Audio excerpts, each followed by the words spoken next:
hoje eu tô muito animada com o podcast. Eu vou gravar com dois grandes amigos, que é o Tomás e o Daniel. Nós três estamos agora no Canadá, então vai ser realmente compartilhar todo o processo, desde a decisão até os caminhos do fellow, as dificuldades e também o pós-fellow, talvez, né, que é uma coisa interessante da gente comentar. E acho que vai ser uma conversa muito legal. Eu vou pedir para vocês dois se apresentarem, para todo mundo conhecer, quem não conhece, né? Assim, a minha cabeça é que na radioterapia todo mundo se conhece, então às vezes eu até dispenso as apresentações, mas acho que é importante e a gente começa a conversar. Tá bom, eu vou começar então. Primeiro, queria agradecer enormemente o convite. Para mim é um prazer estar conversando com você sobre esse tema que é tão interessante, né? E com certeza vai ser interessante para todo mundo que está assistindo ao podcast. Então, meu nome é Daniel Moore, eu sou radioterapeuta e atualmente fellow no Hospital Sunnybrook, em Toronto, vinculado à Universidade de Toronto. Prazer, tudo bem? É um prazer estar aqui. Meu nome é Tomás Yokoo. É um prazer. Obrigado, Tete. Obrigado, Daniel, todos pelo convite. Eu sou radio-oncologista e atualmente sou fellow aqui na McGill University, em Montreal, no Canadá. E vamos continuar nesse bate-papo. Meu nome é Maria Tereza, eu também sou radio-oncologista e eu estou atualmente no meu fellow aqui na cidade de London, que é no Victoria Hospital, que é associado da Western. Então, também é um centro que eu estou muito feliz de estar aqui e vamos conversar sobre isso, né? Sobre todos os passos. Então, eu queria começar perguntando para vocês como que foi a parte da decisão, assim, como que foi a decisão de eu vou fazer fellow? Foi uma coisa que vocês sempre quiseram? Foi uma coisa que surgiu depois da residência? Como que foi isso? Eu acho que eu sempre quis ter uma experiência internacional. Eu nunca tive essa experiência na minha vida, de ter uma parte da formação ou ter uma experiência de morar fora. Então, desde quando eu estava na residência, eu já comecei a olhar, eu queria fazer um fellow fora. E acabou que, ao longo da minha jornada, então eu terminei a residência, fui preceptor um tempo no CIRI, depois eu fui assistente um tempo, depois assumi um cargo de staff, e nesse meio tempo, então eu comecei a procurar com um pouco mais de atenção quais eram as opções de fellow que tinham no Canadá, e eu tinha um desejo, eu sempre gostei muito de pesquisa, então eu queria ter uma experiência internacional em pesquisa, e eu queria que eu pudesse vivenciar essa experiência. Então, foi aí que eu olhei a fundo e decidi, de fato, fazer o fellow. A minha jornada foi um pouco parecida também. Comecei a residência no Sírio-Libanês e, desde então, por muitas influências e vindo também como seria uma experiência fora, sempre foi uma vontade que eu tive também, tanto conforme durante a residência em querer aprender mais, ver como as coisas são feitas e acontecem, buscar outras visões, mas experiência fora, conversando com pessoas também.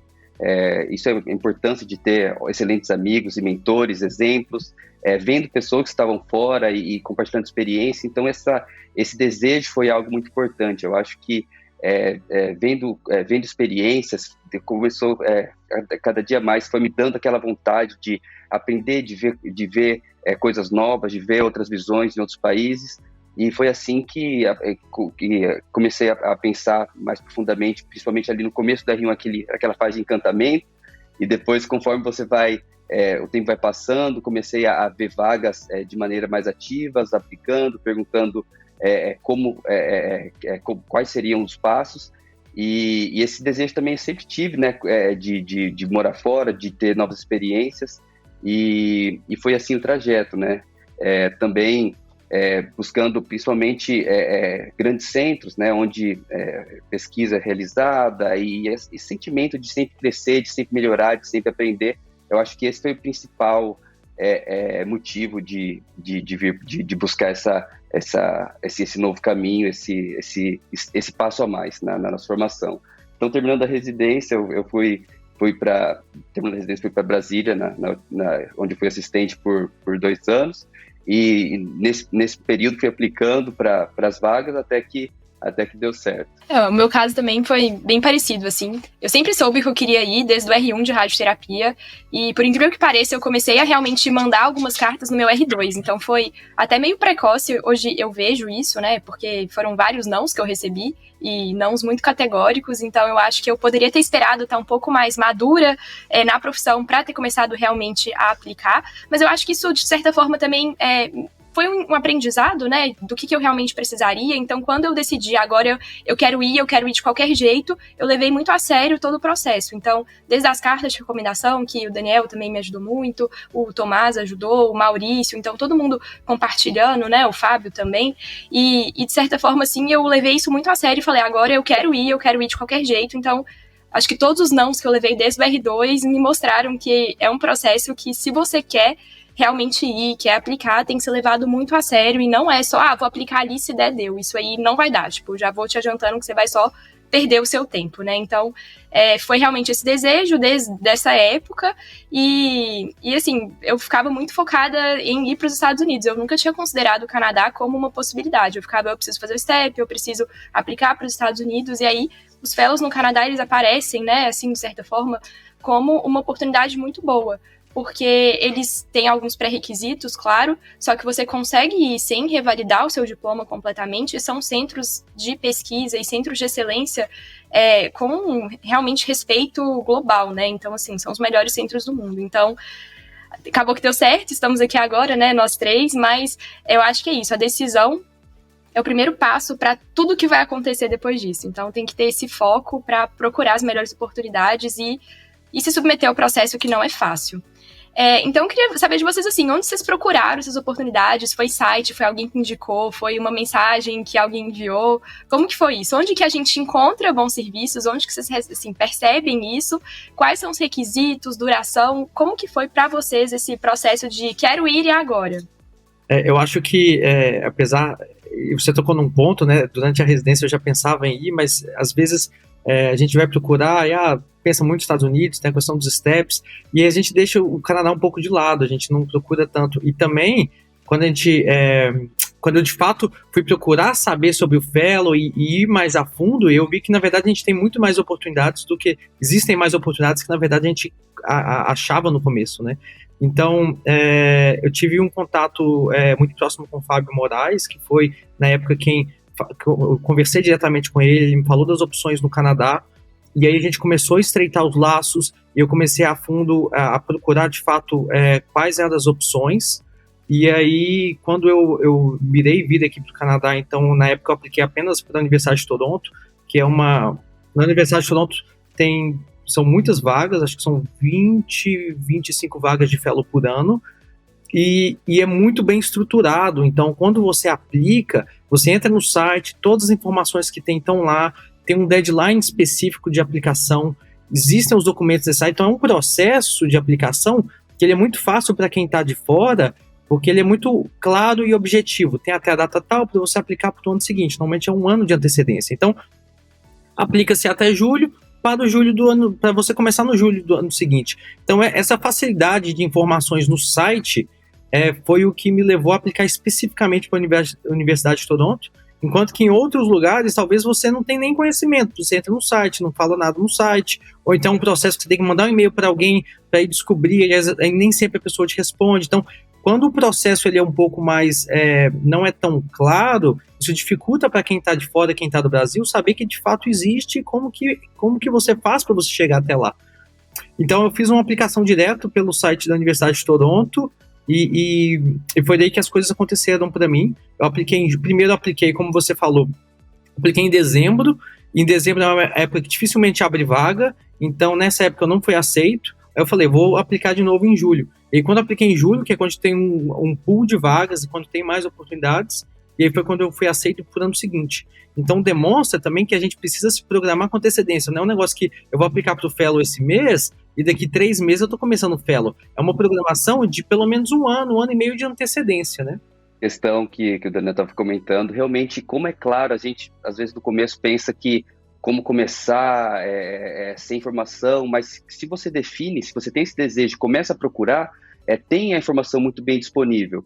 Eu, no começo, comecei a procurar os editais, comecei a procurar as vagas, e eu apliquei a primeira vez, inclusive, TT, aí onde você está, aí na Western, também a primeira vez que eu apliquei para British Columbia, e lá tinha toda a descrição de o que fazer, o pré-requisito, até quando enviar, quando começar, todos os deadlines, dá muita informação, né? Acho que a questão de reclamar de falta de informação não é o problema, acho que você tem que pegar, sentar e ler, porque tem tudo ali, é só ver bem certinho que tem tudo disponível. E eu apliquei no primeiro ano para 4 centros, não fui aceito, mas depois que parece que eu decidi e apliquei tudo, aí que me deu aquela vontade de falar, agora eu vou até o fim, agora eu procuro e vou pro outro ano de qualquer forma.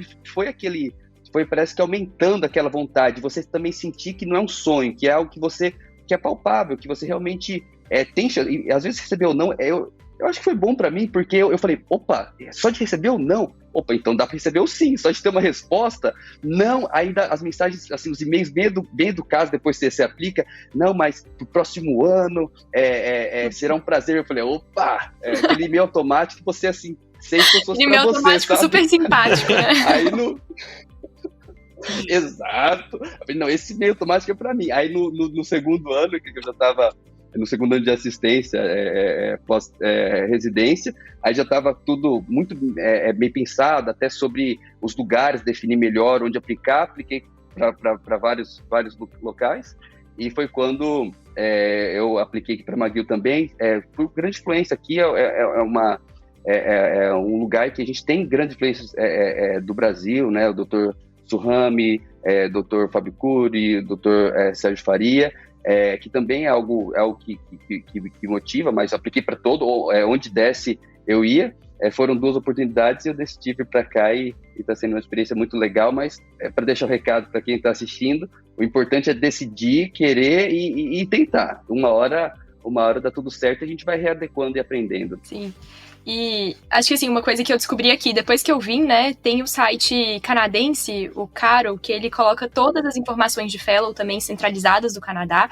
Então acho que assim, se o Canadá for uma opção, lá tem todas as informações. E tem um site europeu, que é o da ESO, que ele também, que é a Escola Europeia, né, de Oncologia, que ele coloca lá também todas as oportunidades de fellow em radioterapia. Então, acho que são lugares centralizados também que podem ajudar. E também a sociedade brasileira, né, que, assim, eu recebi várias mensagens depois que eu tinha aplicado também, mas que eles divulgam também algumas vagas que aparecem, então também é um canal de divulgação. Então, igual acho que foi comentado, informação não falta, tem que focar e ir atrás, porque... assim, é até detalhe demais, né? Você tem que ter um tempo ali, recomendado final de semana, para você sentar, entender o processo, entender as informações para aplicar. E eu acho que, assim, depois que você aplica, um dos grandes diferenciais é carta de recomendação. Então, trabalhar isso também com o seu serviço que você tá, com os seus chefes da residência, com o serviço que você trabalha, porque é uma coisa importante que eles levam muito em consideração aqui, né? Então, ter boas cartas, boas recomendações contam bem como uma entrevista bem feita. Então, são coisas bastante importantes, assim, que eu também destacaria sobre o processo. E, por último, acho que a única coisa que eu falaria a mais é que o Twitter também pode ser uma boa fonte de informação. Eu lembro que em 2020 tinha aberto uma vaga aqui para Western, que eu já estava querendo vir, e quem divulgou a vaga foi a Pensila, né, que hoje em dia eu até divido a sala, assim, com ela, e ela falou, tem uma oportunidade de fellow. Eu mandei mensagem, pode pessoas internacionais? Ela pode, aí mandou o link. Então, assim, é realmente querer ir atrás e conversar. As pessoas costumam ser muito abertas para isso e muito simpáticas, porque o que elas querem é justamente isso, pessoas proativas que vão para o centro dela trabalhar, fazer pesquisa e produzir, né, e assim, tá lá aprendendo também, que o fellow é justamente para isso.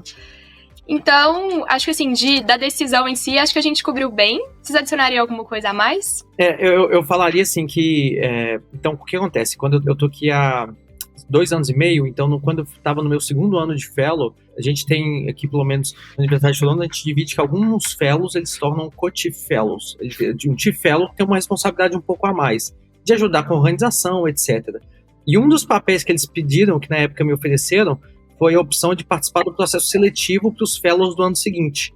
Então, eles precisavam, olha, existe um processo seletivo que, normalmente, na Universidade de Toronto, eles têm um application de 50 a 80 fellows, 80 a 60 pessoas que tentam a vaga, para normalmente 20, 25 vagas. Então, eles dividem, então, cada pessoa da comissão organizadora ou do processo seletivo vai avaliar cerca de 7 aplicantes. E cada aplicante vai ser avaliado por 3 pessoas, normalmente 2 staffs e um outro fellow.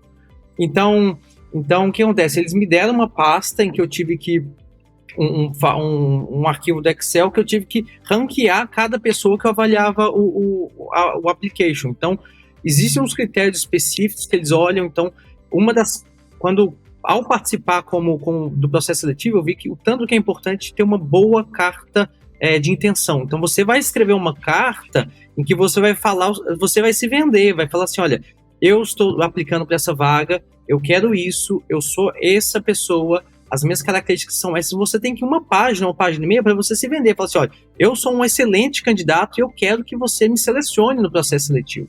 Se você não fizer uma carta boa, ou uma carta mais ou menos, a pessoa que está selecionando, que está lendo sua carta, se você não, na sua carta, não conseguir falar que você é bom e merece a vaga, ninguém vai te selecionar. Então, eu acho que uma das principais coisas é se vender muito bem na carta, mostrar que você é qualificado, que você tem bons skills clínicos, que você tem bons skills de pesquisa, e se eventualmente você não tiver, que você pelo menos está muito motivado a conseguir, e que você está muito motivado para o fellow, e que o fellow vai ser a oportunidade da sua vida. Então você tem que vender essa informação na sua carta, e tem que fazer uma carta muito boa. Então quando eu revi lá 7, 8 prontuários ou aplicações, quando a carta já era mais ou menos, eu já nem ficava tão animado para ver o currículo, por exemplo. Você viu o currículo, mas tudo bem, a pessoa não está motivada. E aquelas pessoas que tinham uma carta muito boa, muito motivada, que mostraram que iam fazer a diferença na carta, a gente dava um score bom na seleção. Então eu acho que essa é uma dica importante. E a segunda dica, é comum, às vezes, as pessoas fazerem um observer aqui no ano anterior. Então, por exemplo, se você vai aplicar em julho, e se é possível, você vir aqui fazer um observer de 2 semanas, 1 mês, no centro que você quer ficar, das pessoas te conhecerem, te aumenta muito a chance de você vir conseguir a vaga. Então, por exemplo, eu vou aplicar em julho. Se você vier aqui em maio e rodar aqui com o pessoal já vai conhecer seu nome, e você vai demonstrar seu interesse, vai demonstrar que você é uma boa pessoa, existe uma chance muito grande de quando chegar em julho, o pessoal lembrar de você e falar, não, eu quero ter essa pessoa como fellow aqui, entendeu? Sei que é difícil no Brasil, devido às vezes ao custo e etc., mas isso faz total diferença. Tanto é que os próprios canadenses, quando eles aplicam para vir fazer o fellow, tipicamente no ano anterior eles já rodaram aqui e o pessoal já conhece ele, então já é uma aplicação que já é direcionada. Então, são alguns pontos importantes na hora de pensar em aplicar para os fellows, para qualquer vaga de fellow que você tiver interesse. Não, excelente, Daniel. Acho que foi muito importante isso que você trouxe. Os canadenses fazem isso até para aplicar para residência, né, que é um passo antes. Então, direto lá no serviço, tem estudantes de medicina que estão rodando, que estão na fase final de aplicação para residência, que eles estão assim, eu tô aqui, mas eu quero mostrar muito serviço porque eu quero aplicar para essa residência, é uma coisa que conta. E eu acho que eles são muito mais treinados que isso do que nós mesmos brasileiros, no sentido que eles sabem fazer uma boa carta de intenção, que eles se vendem bem. Assim, foi a primeira vez que eu fiz uma carta de intenção, foi pro fellow, eu nunca tinha feito isso antes. Então, eu acho que eles têm essa vantagem competitiva, mas que é uma coisa que a gente super pode correr atrás, porque é você simplesmente fazer uma carta. Hoje em dia, ChatGPT até te ajuda não a fazer a carta, pelo amor de Deus, que dá pra ver que a carta é feita pela inteligência artificial, mas te ajuda com alguns problemas que você possa ter na tradução, no inglês, que às vezes você não tá se expressando muito bem, então essa correção pode ser feita por lá, e você realmente falar, olha, eu tenho interesse, tenho essa intenção. Então acho que isso foi uma dica muito boa, que as pessoas, assim, elas têm que ouvir isso pra quem quiser aplicar. Realmente faz muita diferença. Uma das perguntas que chegou também foi em relação à bolsa do fellow e a diferença do fellow no Brasil e fora. Como que vocês veem isso, assim? Eu vou falar, então, deixa eu falar como que talvez o fellow do Brasil versus fellow fora. Então, os fellows que eu conheço no Brasil tem no Hospital de Barretos, Hospital de Câncer de Barretos. Tem um fellow também no Hospital Sírio-Libanês de Brasília. Então, o que eu acho? A primeira coisa que você tem que pensar quando você vai aplicar para o fellow é, tipo, o que você quer com o fellow? Qual que é o seu objetivo de fazer o fellow, entendeu? E aí pensar fellow no Brasil versus fellow fora. Então, o que eu vejo da experiência no fellow no Brasil é que muitas vezes as pessoas foram treinadas em um determinado centro e eles querem ganhar expertise clínica com alta tecnologia. Eles querem ter uma experiência que a residência não permitiu. Então, eles vão para o fellow, aprimoram a parte principalmente de alta tecnologia, conhecem alguns tratamentos que às vezes não tinham experiência na residência, e de quebra ainda mostra o seu serviço ali naquele hospital que você estiver fazendo fellow, conhece pessoas novas, te permite, talvez, conhecer através disso algumas oportunidades de emprego que você não teria antes. Então, eu acho que é válida a opção de fellow no Brasil, pensando exatamente o que você quer com aquele fellow. Então, às vezes, se você quer, por exemplo, tentar abrir uma porta de emprego numa cidade X, você faz um fellow naquela cidade, por exemplo, você faz um fellow em São Paulo, talvez você vai conhecer as pessoas que estão ali em São Paulo, vão te ajudar no emprego, vai aprimorar a sua capacidade técnica, capacidade clínica. O fellow, quando a gente está falando de fellow no exterior, existe um misto de aprimorar a parte clínica, conhecer tratamentos que às vezes você não tinha experiência, mas um crescimento muito grande na parte de pesquisa. Tem um pensamento de como você tem que desenvolver coisas novas, como você escrever um paper, como você aplicar para um grant. Então, uma outra vivência que muito provavelmente a gente não teve na residência, porque as residências no Brasil, elas são muito focadas na parte clínica e assistencial. E aqui você tem uma capacidade de desenvolver uma parte de pesquisa que você não tem no Brasil. Então, se o seu objetivo é fazer pesquisa, não adianta você procurar um fellow no Brasil. Então, eu acho que você tem que se perguntar primeiro o que você quer com o fellow e qual que é o seu objetivo. E ter isso muito claro para você fazer uma escolha boa e também não se frustrar naquela escolha que você fez, porque você está procurando alguma coisa que aquela experiência não vai te proporcionar, entendeu?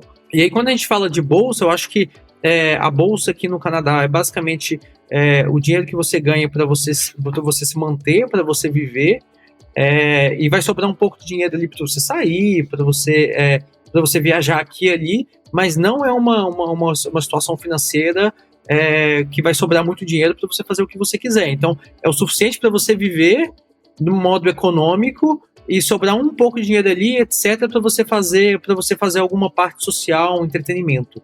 E às vezes o valor vai mudar de acordo com a cidade que você está, mas é mais ou menos o valor que você ganha, pro tanto que você vai ver naquela cidade, com uma pequena margem de folga. Essa questão dessa preocupação de como se manter e tudo, isso foi algo que eu perguntei bastante, eu procurei bastante, e isso é muito descrito também, né? Voltando até como a gente falou anteriormente, como é muito descrito essa questão do seu grant, etc., da sua posição, e realmente, eu acho que varia ali em torno de 60 a 100 mil dólares, 70 a 100 mil dólares canadenses por ano, o que a gente está vendo, né, que dá para viver tranquilo, e também falando de se manter e é algo muito tranquilo e saber muito do objetivo, né? A gente não é uma vaga que a gente buscou para juntar e etc. É algo para você focar e você produzir, você adquirir o conhecimento, a experiência que a gente se propôs e sonhou ter antes de vir. Então, eu acho que essa preocupação é algo que é muito tranquilo e que vai muito bem. Também tem toda a parte de recursos humanos, todo o cuidado que tem tem um suporte muito bom, né? Inclusive de orientação enquanto a transporte, alimentação. Para quem tem filho, inclusive, aqui na McGill a gente recebe o handbook com toda a descrição. Então, quem tem filho, o suporte para creche, para você aplicar antes de vir, ou aplicação para transporte, aplicação até para o cônjuge também, se você precisar do emprego com o cônjuge ou do suporte. Também tem a questão da questão de saúde, né, que a gente já não tem essa preocupação, que tem um acesso a isso também. E eu acho que tudo a questão de saber muito bem o que você quer, mas esse suporte a gente tem de maneira muito tranquila.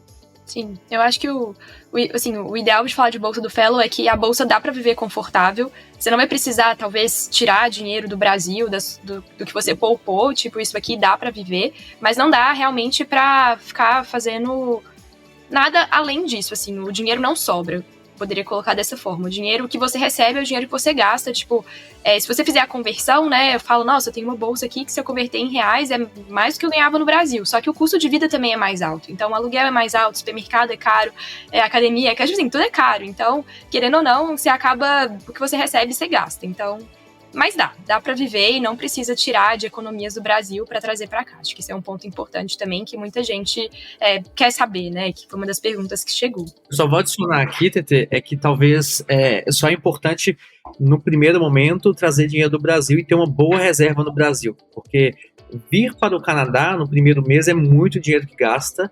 Só a passagem, você vai gastar ali 20 mil reais. Por exemplo, eu e minha esposa, nós éramos dois, comprar uma passagem. Normalmente você vai ter que comprar passagem um mês de antecedência, vai estar caro, então o dinheiro caro que você tem que gastar. Quando você vem para cá para alugar um apartamento, você vai precisar dar de entrada de cada 2 meses de aluguel. E quando eu falo de aluguel aqui, eu tô falando de $3.000 por mês. Então, tô falando de $6.000 que você tem que dar no primeiro dia que você chega. Você tem que mobiliar a casa, isso aí você vai gastar mais uns entre $3 e $5.000. E o seu salário você não cai imediato. Então vai demorar, por exemplo, no meu caso, demorou 1 mês para eu ganhar o meu salário. Então eu tive que ter o dinheiro para me manter também no primeiro mês. Então, idealmente, recomendo que você venha com uma boa margem, uma gordura para você queimar no primeiro mês, porque você vai precisar de investir dinheiro, mas depois que o dinheiro do fellow começa a entrar, aí você tá tranquilo. E também, assim, qualquer ida pro Brasil tá extremamente cara, né? Então, passagem, assim, eu não sei como era antes, porque eu nunca tinha pesquisado, mas mais ou menos $4, $5.000 uma perna, assim, pra ir pro Brasil. Então, extremamente caro e assim, isso também tem que ser colocado na conta, né? Então, outro ponto aí. É muito planejamento, né? Que a gente abordou muito bem. A questão de ver passagem antes, ver aluguel, ver tudo isso é de fato muito... É essencial, né? Senão... Boa. Agora a gente vai para a parte que é do processo após você ser aprovado. Então deu tudo certo, só alegria, você recebeu aquele e-mail lá, que não é um e-mail automático agora, Tomás, é um e-mail real direcionado a você, que você foi aprovado e que você vai vir pro Fellow. E aí, como que é burocracia, visto, a chegada e as primeiras dificuldades, né? Acho que o Daniel até já adiantou aí as primeiras, que é a falta do dinheiro, mas como que foi isso para vocês? Mas primeiro, falando da carta, eu até lembrei da minha, que a primeira parte da carta, isso não tem nada que pague. Eu fiquei emocionado demais. Quando eu recebi a carta, a offer letter, eu falei, nossa, gente, eu acho que foi assim, um momento na minha vida muito marcante. Eu fiquei muito, muito feliz. E aí eu comecei, quando eu falei, nossa, vai dar certo, deu certo, esse é o sonho. Então isso foi uma alegria sensacional. Mas isso é importante de decisão, porque esse era só o comecinho, né? Então, foi aprovado, beleza, tô indo, partiu o Canadá, mensagem de família, tô indo pro Canadá, vou pro Fellow, tô indo pra McGill. Mas disso, para você estar com o Work Permit na mão, é outra conversa, né? Então... Isso que é o importante do planejamento. Então, desde ter diploma, certificado da residência, tudo já traduzido para o inglês, tem todo esse processo, toda a documentação da vida inteira que você tem que ter, desde o histórico escolar, você tem que ir atrás do histórico escolar, do ensino médio, até todos os seus diplomas possíveis, todos ser validados. E cada colégio tem sua peculiaridade, né? Então, primeiro a gente tem que revalidar e mandar tudo para o médico cônsul do Canadá. Aí eles traduzem, né, todo o diploma, o que é sensacional. Cada etapa tem a sua beleza, né? Eu lembro quando entrando no portal do Physicians Apply, que é o do médico cônsul, quando eu vi meu diploma da residência, tudo validado com a bandeirinha do Canadá, eu falei, o quê? Falei, que sensacional, né? Mas aí eu falei, agora fechou, agora tá certo. Aí disso, para conseguir o Work Permit, né, que é a etapa do visto, né, onde a gente propriamente, que a partir do Work Permit, que a gente consegue aplicar para o colégio médico de cada província, né, no meu caso aqui no colégio do Quebec. Então, estava com todos os diplomas, certificados já traduzidos e revalidados. Aí começou a atrasar a questão do visto para eu ter o Work Permit para aplicar para ter a licença a licença do Quebec, da prática médica do Quebec. E essa parte foi que a gente tem que ter a decisão muito sólida, né? Porque se não tiver com essa decisão, você dá vontade de desistir, de largar a mão, que é uma pressão. Você tem data, você tem passagem, você tem compromisso, você tem que largar o seu emprego, você tem que avisar que você está saindo onde você está trabalhando no Brasil e você tem que assumir aqui, você tem que se preparar para isso. Então é algo desafiador, mas a decisão, como a gente falou, é fundamental. O que você acha, Daniel? Como foi para você? Nossa, eu vou te falar que essa primeira fase, só conseguir os documentos é uma vitória. Vocês têm que sentir um vitorioso que você conseguiu o visto de trabalho para o Canadá, porque eu vou te falar, é demorado e é burocrático. Quando eu recebi a carta de aprovação, eu lembro, na época eu trabalhava junto com o Tomás lá em Brasília, aí eu falei, nossa, Tomás, deu certo, que legal, ficamos super animados. Minha esposa veio junto comigo, né? Então, ela também é médica oncologista. O último podcast foi gravado. Recomendo que vocês assistam a história da minha esposa, Ana Carolina.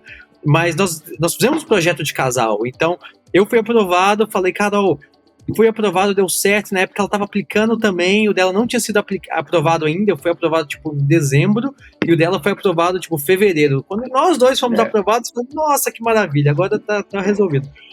Vamos agora resolver a documentação. E a documentação demora para sempre, porque eu comecei ali em janeiro, até você receber, eu recebi os documentos todos, a universidade demora uns 3 meses para te mandar os documentos.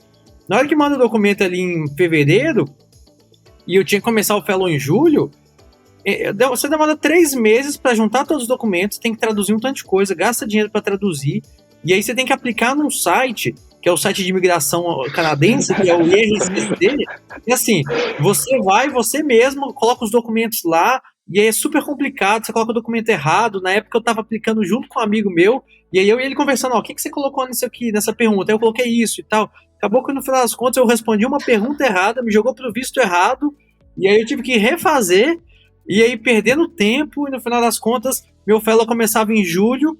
Quando foi começo de junho, meu visto saiu, menos de um mês antes. E uma dica que eu dou, você deixa tudo conversado no serviço que você estiver trabalhando, mas você só para de trabalhar quando você estiver em mãos, com o passaporte, com o visto em mãos, porque esse processo pode demorar, senão corre o risco de você ficar sem trabalhar, sem ganhar dinheiro, na hora que você tiver que sair, mas claro, você vai conversar, vai ter tudo bem alinhado com o lugar que você trabalha. E tem amigos que saíram do trabalho muito antes e compraram passagem para vir para o Canadá antes de estar com o visto na mão. Aí perde a passagem, tem que comprar nova passagem porque demorou mais do que esperado. Então, minha recomendação, quando o passaporte estiver em mãos, compra a passagem e desliga do serviço para você não ter nenhuma surpresa negativa. E o que os meus amigos falam, que vieram junto comigo, falam assim, veja, só para você conseguir chegar no Canadá, isso não é para qualquer um, tem que ser muito vitorioso para passar por esse processo burocrático muito chato que tem.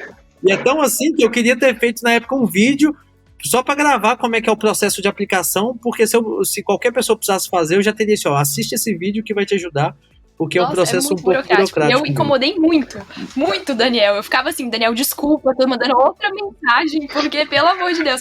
Gente, é muito estressante. E assim, sendo bem sincera, até a hora que eu passei na imigração canadense em Toronto e entrei, eu não sabia se ia dar certo, tá? Eu fiz assim, tudo que me pediram, todos os vistos, aplicações, tudo no hospital, o work permit chegou, tudo certo, mas mesmo assim eu não tinha certeza, porque é um processo extremamente burocrático, são várias coisas ao mesmo tempo, então cada estado também tem o seu pré-requisito, tem a aplicação que você tem que fazer para o CMPA, que é a parte também para você conseguir trabalhar como médico, a aplicação do visto, são, assim...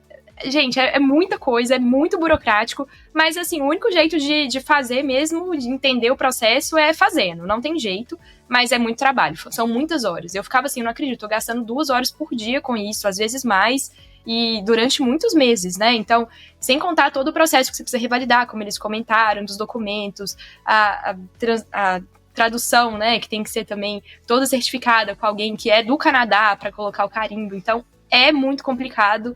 E realmente, acho que é isso. Chegar aqui é uma vitória, porque não é fácil. Não é fácil de jeito nenhum. Então, deixa eu comentar essa, porque essa foi muito boa aqui. Depois de tudo pronto e com os documentos na mão, tudo bonitinho, revalidado, a aplicação já para imigração, tudo certo.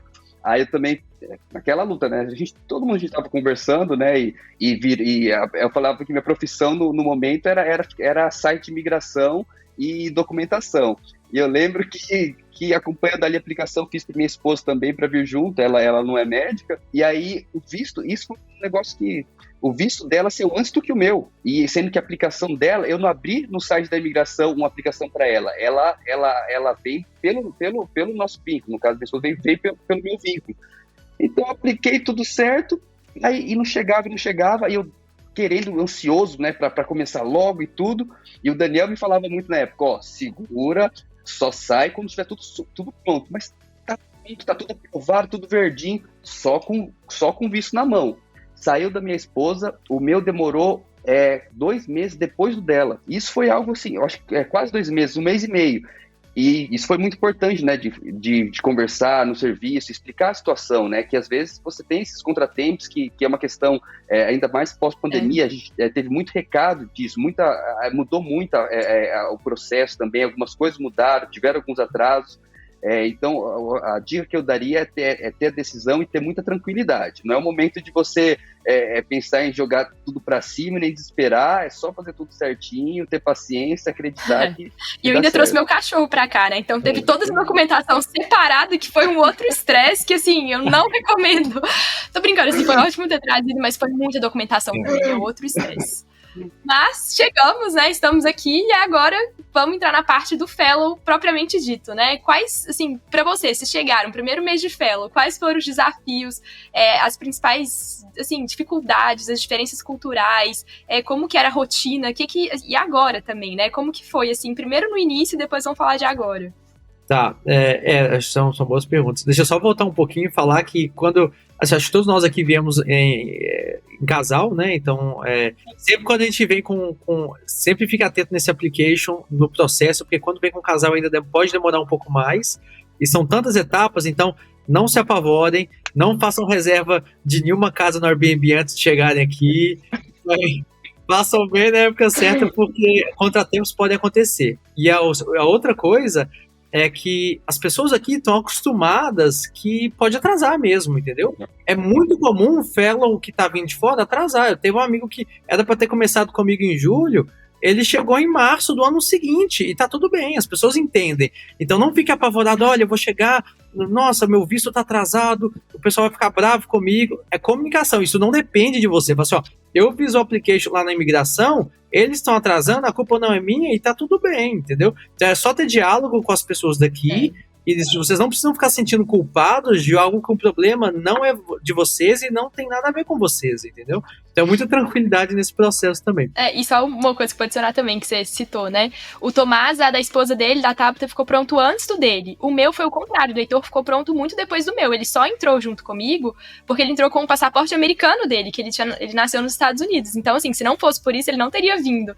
E, inclusive, assim, o dele foi sair só em setembro, que foi quando ele conseguiu até o ORIP, né, tipo, o cartão de saúde daqui, que ele tava, na época, precisou e tudo. Então, assim, demora e cada caso é um caso, não tem jeito. Então, 2 pessoas também vai ter esse processo a mais que leva tempo. Então, boa sorte para quem estiver nessa etapa agora. E agora, falar um pouco dos desafios de fellow, assim, a primeira coisa que eu vou falar é que ser fellow, ser imigrante, não é fácil, não é para qualquer um, e não é um mar de rosas. Então, às vezes as pessoas vão olhar, vão ver o vídeo lá no Instagram, a gente posta quando a gente tá saindo para jantar, tá caindo neve, tá bonitinho lá fora, mas na verdade é que é muito difícil ser fellow, é muito difícil, se você se sujeita a ser um imigrante, a passar por esse processo, é um processo de adaptação e que não é fácil. Então, eu falo para todo mundo que está vindo fazer o fellow, se você acha que vai ser difícil, eu tenho certeza que vai ser mais difícil do que você está achando. É sempre mais difícil do que a gente acha, porque são várias adaptações. Primeiro você tem que adaptar a você vir a um outro clima. Você tem que acostumar com frio, de às vezes ficar escuro e de não ter sol lá fora, você ficar mais em casa porque você não está saindo. Você tem que se adaptar, que você é um imigrante, você fala outra língua. Por mais que você tenha um inglês bom, talvez a sua capacidade de comunicação não vai ser igual que é em português, então você vai sair com os amigos aqui, você não vai conseguir contar uma história do jeito que você... A sua interação, quando você está no Brasil, não vai ser a mesma, pelo menos no começo. Você tem que se habituar com termos técnicos do inglês. Então, uma coisa é você vir ser turista e conversar com as pessoas, ir aqui no supermercado e conversar com alguém, pedir uma informação. Outra coisa é você ter que vir aqui prescrever um soro em inglês, acostumar com medicações com os nomes totalmente diferentes e ter um inglês técnico na ponta da língua para você se comunicar. E propriamente as diferenças culturais. Você vai aqui no hospital, você chega no hospital, você não sabe onde que a impressora imprime o papel. Então você não sabe como que é o login do serviço, você não sabe entrar, então você vai sentir meio burro lá no começo, porque, poxa, eu não sei ligar o computador aqui, eu não sei onde que imprime esse papel, toda hora eu tenho que perguntar sobre tudo, eu não sei de nada, eu não sei qual é o nome da medicação, vamos falar o nome da medicação lá que você nunca escutou, na verdade é a mesma medicação no Brasil com um nome diferente. E aí, além disso, você tem que entender como funciona o serviço médico aqui, que é totalmente diferente no Brasil. Tem um sistema que conecta todos os hospitais numa rede e você não sabe como funciona. Então, o fato de você ter que se habituar a uma nova realidade torna os primeiros 3 meses muito difíceis. São 3 meses que você tem que entender que você está aqui para aprender, que é um processo natural de aprendizado, e é um processo que você chegou de outro país e você tem que se adaptar e tá tudo bem. E tem uma cobrança de você mesmo. Então, nos primeiros 3 meses eu me cobrava muito de no dia seguinte estar fazendo tudo perfeito, e isso é difícil. Você, poxa, mas isso é alguma coisa que eu tenho que me adaptar, e eu quero adaptar rápido, eu quero estar voando no segundo mês. Veja, se você quer tá voando no segundo mês, vai ser sofrido para você os primeiros meses. Então, e sem falar adaptação de alimentação. Eu chegava aqui, é difícil, porque no Brasil você para uma hora, você vai comer lá um prato de 500 gramas, 400 gramas de comida, você vai voltar para o hospital. Aqui você chega, o pessoal come uma banana, e aí chega no final da noite, você não comeu nada, entendeu? Aí eu falei, cadê a comida? Não, mas não tem, mas você tem que comer, mas eu comer um biscoitinho aqui, pelo amor de Deus. Nos primeiros 3 meses eu emagreci 7 quilos, entendeu? Eu falei, porque eu não comia. Até eu aprender, eu tinha que ir em casa, fazer uma marmitinha desse tamanhozinho, que cabia 200 gramas de comida, tinha que esquentar a marmita em frente ao computador e ir lá comendo em frente ao computador uma marmitinha de 200 gramas, aquilo era meu almoço. Então, até eu adaptar isso e conseguir equilibrar, eu perdi uns 5 quilos ali, que eu vou te falar. Eu olhava nas fotos e falei, nossa, emagreci, hein? Você sempre falou pra mim quando a gente trabalhava em Brasília, você não almoça direito e tudo. Aí eu falei, essa vez, nessa parte eu não vou sofrer nem sofrer, porque a hora do almoço é tumor board. Pra mim, aqui a hora do almoço é tumor board. Então, é corrida, é essa questão de comer ali a marmitinha, mas é tudo questão da adaptação. Mas essa questão de chegar e ali a tomar a decisão com o paciente, a prescrição de medicamento. Eu lembro que eu cheguei, como o meu visto atrasou, eu cheguei em 3 semanas depois eu estava de plantão. Eu estava na semana de plantão. Olha, ali você tem que ter muita tranquilidade e saber conversar. E é tudo bem conversado. Então, conversar com o staff, conversar com os residentes. Primeira coisa, você chegar nos residentes, eu preciso do acesso, porque eu cheguei atrasado depois do treinamento para dar, por exemplo, a chave do DSQ, que é onde você pega as imagens fora, por exemplo, aqui da Mavio. Então, você tem que ter um PIN, uma chave para acessar. Toda essa questão que o Daniel falou de adversidade, de você se adequar ao sistema e, abrindo parênteses, isso é uma coisa muito bacana, essa integração de sistema aqui, de serviço muito grande, de você ter acesso a toda a informação do paciente como um todo. Então isso é algo muito importante, mas voltando, essa questão inicial de você comunicar, não, meu inglês, beleza, estou estudando inglês antes de vir para o fellow. Gente, você chegar ali no paciente, igual no Brasil, você ter aquela interação, você conseguir tirar a história com detalhe, você não deixar passar coisa batida, você dá a notícia, você dá a informação vamos prosseguir com a investigação, vamos pedir exame. Peraí, vou pedir exame então, naquela correria do plantão, tentando sobreviver. Mas como que pega esse exame? Esse paciente veio de outra província, esse paciente veio do norte do Quebec, como que eu peço exame? Não é nessa folha, é em outra. Então essa questão mas é uma barreira, isso é só o começo, na verdade, né? Então o importante é você saber que você vai passar por isso, ter tranquilidade de conversar com as pessoas, você ter essa noção também que você está aqui para aprender e que isso é passageiro. Esse começo, depois você vê que isso é só o começo da jornada, essa questão de idioma, de logística. Depois você vê, eu lembro que no começo eu pensava de neve. Antes de vir para cá, meu medo era neve, meu medo era o frio. Não vou suportar o frio, não, vou morrer. Eu lembro que lá em Brasília era a zoeira ali no setor, eu pedia para baixar o ar. Você não tem ido para o Canadá? Como que você vai suportar lá? Hoje eu vejo que isso é de menos. Imagina, no dia que for um problema, se a neve fosse o maior dos meus problemas, podia estar chovendo canivete. A questão toda é a língua realmente é algo importante, que a gente tem que se dedicar nisso mesmo, para você ter o tato, tanto de conversar com o paciente, mas também com a equipe médica. Então você viu o paciente, você ainda tem que você tem que achar o número da urologia ou da neuro e falar com o neurocirurgião, ter essa interação, aí, vou mandar um zap aqui. Imagina, você tem que pedir ali a requisition da avaliação da urologia, e descrever o caso, aí conseguir falar de maneira sintetizada, objetivo, passar a informação correta. Isso é algo que no começo é um pouco assustador, mas depois quando você vai conseguindo, você fala, opa, se eu estou me adaptando aqui, você se sente preparado para qualquer outro desafio, né? E essa é a parte que é interessante. Conforme você vai passando cada pequeno desafio, desde o visto, você vai crescendo, você vai ficando mais confiante, você fala, opa, então, quando você vê o próximo desafio, fala, peraí, eu consegui o visto, eu consegui meus logins todos, eu consegui entender as avaliações. Agora, o e-mail, vem e-mail o dia inteiro. O que vai ser agora terminar esse levantamento de dados? O que vai ser agora terminar de escrever isso aqui? Mas agora você tem que corrigir o dado. Beleza, mas você tem que corrigir o inglês. Tá bom, se tiver que corrigir o chinês, corrige também. E essa é talvez a beleza do fellow, né? Você vai, do fellow e da vida, você vai crescendo, você vai aprendendo, e quando você vai vendo suas pequenas vitórias, o seu avanço, pode ser pequeno o seu avanço, mas manter, não desistir, manter o avanço, você vai olhando, opa, já tô conseguindo, não dá mais aquele medo, vou ficar de plantão? Opa, tranquilo, sei o que fazer. Vou ficar de cobertura no departamento? Tranquilo, não vou pedir tanto reclamo, mas tá tudo bem. Então isso é muito bacana mesmo, e é muita questão de você tá pronto, saber o que você quer e se dedicar. É empenho. Não adianta também pensar que vai ser mar de rosa, que é fácil, que é moleza, muito pelo contrário.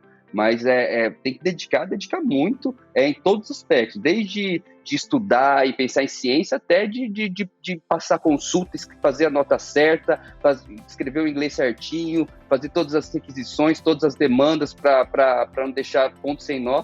Mas quando você vai se trabalhar muito, tiver muito esforço, muito empenho, muita seriedade, dá certo e é gratificante demais, né? Eu acho que o mais difícil, assim, chegando, acho que eu passei por todas essas dificuldades também, e eu acho que o inglês é muito isso que todo mundo falou, né? A gente acha que fala inglês até chegar no fellow. Aí você chega no fellow e você vê, bom, eu não falo esse inglês que eles estão falando aqui, né? Esse inglês médico não é o inglês que eu falo, definitivamente, e é muito frustrante, porque eu acho que na vida, né, assim, a gente já tem algum tempo de profissão, a gente se cobra muito, e eu ficava extremamente frustrada de chegar num dia de trabalho e eu ficar, assim, morrendo ali, né, struggling pra fazer o básico, tipo, o básico do básico. Então, é muito tempo a mais que eu gastava, então eu ficava muito, muito mais tempo no hospital para fazer os dictations, porque aqui funciona assim, você atende um paciente, você não digita, o que seria talvez mais fácil para mim. Você tem que ligar num telefone, no meu hospital, né? Você liga num telefone que você faz um dictation do caso. Então, você tem que fazer um ditado ali do que você viu ali no paciente em inglês, numa forma estruturada, dividido em identificação do paciente, história da doença, exame físico, os exames gerais, enfim. E a conduta no final, lógico, né? Então, essa parte de realmente conseguir fazer o ditado disso foi muito trabalho, porque era um trabalho dobrado. Então, eu basicamente fazia o ditado, e aí o ditado ele não sai na hora no sistema, ele sai normalmente 24 a 48 horas depois. Então, no dia seguinte, eu tinha todo o retrabalho de corrigir tudo que eu falei errado. E assim, eu ficava vendo meus dictations, tipo, as palavras que eu falava com a pronúncia errada, saíam uns tracinhos, eu tinha que lembrar o que era que eu tinha falado. Então, assim, foram muitas e muitas horas gastas nisso. É frustrante, porque, assim, você não tá preparado pra realmente ser tão ruim em alguma coisa. A gente não é treinado na vida a ser ruim. A gente é treinado a ser bom, é treinado a fazer o seu melhor ali. E em português é teoricamente fácil, né? Você senta a bunda, estuda, você vai lá, atende um paciente, uma coisa que você não sabe, você aprende. E aí, no fellow, você tem todo o desafio adicional de ser inglês, de você ser ruim, de você ter que aceitar que você é ruim, aceitar esse normal pra correr atrás, igual vocês falaram. E acho que aqui no meu caso ainda teve um desafio a mais ainda, que o meu fellow, ele é de BRAC. Então, meu fellow, ele tem uma parte clínica que eu atendo o paciente 2 vezes por semana, né? Então, segunda e sexta, normalmente, e também os patient reviews, né? Que são as revisões, um período. E aí, o resto é tudo OR, então é cirurgia. Então, é sala cirúrgica de um procedimento que eu nunca tinha feito antes na vida, que é BRAC HDR. E a LDR que eu já tinha visto no Brasil, aqui é diferente, porque aqui é uma LDR que a gente faz com um aplicador que chama Mic Applicator. Então, não é aquela que a gente fazia no Brasil. Então, foi uma coisa completamente nova também para mim. E eu me sentia extremamente frustrada de chegar lá e não saber fazer, e de chegar lá, ter que aprender um procedimento novo, um procedimento que tem a complexidade dele. As praques também ginecológicas intersticiais que meu fellow está sendo dividido em 2 fases, então eu vou começar agora a fazer, vai ser um desafio com certeza, porque eu nunca fiz no Brasil, então eu acho que o fellow também tem muito disso, né? Você aceitar que não sabe, aceitar que você é ruim e encarar o desafio de peito aberto ali, com coragem e humildade também de aprender, de admitir que você não sabe, pedir ajuda e evoluindo a cada dia. Então, acho que isso tá sendo bem importante, assim, não tá sendo fácil. Igual vocês falaram, fellow é difícil, tudo é difícil, mas é um aprendizado que tá sendo muito bom, assim, pra vida, pra carreira e pra aprendizado em tudo, né? Todos os sentidos. Eu acho que tem algumas coisas que eu queria comentar também, acho que o que vocês falaram foi muito bom, pontos muito importantes, mas quando eu cheguei, então, na época que eu vim de Sunnybrook tem 8 fellows, e na época que eu vim, só tinha canadense. O ano que eu vim, eu era o único estrangeiro que tinha, e eu cheguei 2, 3 semanas depois que todo mundo tinha começado. Então todo mundo já estava voando, sabia tudo sobre o sistema, eu era o único estrangeiro, todo mundo com aquele inglês nativo, e eu lá com o inglês macarrônico meu. Eu falei, meu Deus. E aí, são alguns desafios. Primeiro, quando eu comecei a primeira clínica, eu lembro que eu fiz com um residente, que hoje é um grande amigo que eu tenho. Aí eu deixava ele entrar na consultória, entrava eu e ele junto para ver o paciente. Falei, não, você pode conduzir aí a consulta, eu só vou ficar observando aqui. Eu ficava vendo como é que ele falava com os pacientes. Eu falei, deixa eu aprender um pouco aqui de como que ele faz, porque eu não sabia como que era a consulta aqui no Canadá, né? Aí eu ouvi um pouco como é que era a consulta, agora eu vou replicar aqui o que ele tá fazendo. O jeito que é conversa, então, porque às vezes você vai falar assim, tudo bem, imagina você tá lá no hospital universitário que você tá fazendo aqui lá no Brasil. Aí você vê um paciente com herpes zoster, você não vai falar pro paciente, você tem um herpes zoster, você vai falar que eu tenho cobreiro. Só que quando eu vou falar a parte técnica aqui com o paciente, você tem que descobrir qual que é o termo que o paciente vai entender. Então eu lembro que uma vez eu fui atender um paciente aqui quando eu ia no número acústico, fui perguntar pro paciente, você tem tinido?